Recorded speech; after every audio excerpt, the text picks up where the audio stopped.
Hello everyone, সবাই কেমন আছেন? আজকে দেখাবো আমার মায়ের রেসিপি মুগ ডাল দিয়ে মাংস দিয়ে রান্না। আমি কখনো রান্না করিনি, কিন্তু অনেকবার দেখেছি রান্না করতে। প্রথমে তেল ছাড়া ডালগুলো ভাজি করে নিয়েছিলাম। এরপর পানি দিয়ে দিল, মুরগির মাংস দিল। অবশ্য এগুলো ভিডিও করা হয়নি।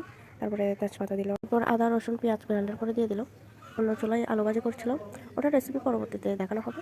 আমার রেসিপি দেখলেন আর আমার মায়ের হাতের রান্নার রেসিপি দেখবেন না, তার হয়। মরিচ হলুদ মশলা দিয়ে দিল। আমি রান্না করার আগে সব উপকরণ রেডি করে ফেলি, যাতে ভিডিও করতে সুবিধা হয়। আর এদিক দিয়ে আমি ভিডিও অন করে মোবাইলটা ধরেই আছি, আর আমার মা জিনিস করতেছে, একটা একটা দিচ্ছে, আর ভিডিও মিনিট বাড়তেই আছে। তারপর কি আর করার, কিছু তো করার নেই। যাই হোক, আবার রান্নার মধ্যে ফিরে আসি। কাঁচামরিচ দিয়ে দিল, স্বাদ মতো লবণ দিল। দেওয়ার পর 10 মিনিটের মতো রেখে গোলমরিচ গরম মশলা দিয়ে আবার 5 মিনিট রেখে নামিয়ে নিল। এরপর অনেকটি পাত্র নিয়ে নিল, ওখানে তেল গরম করে পেঁয়াজ রসুন দিয়ে কিছুক্ষণ নেড়ে চেড়ে নেবে। তেলের মধ্যে রসুন পেঁয়াজ যখন ভাজি করা হয় তখন একটা খুশবু বের হয়, ওই খুশবুটা বের হওয়ার পর ওই যে সিদ্ধ করা ডাল চিকেন সবগুলো দিয়ে দেবে তেলের মধ্যে।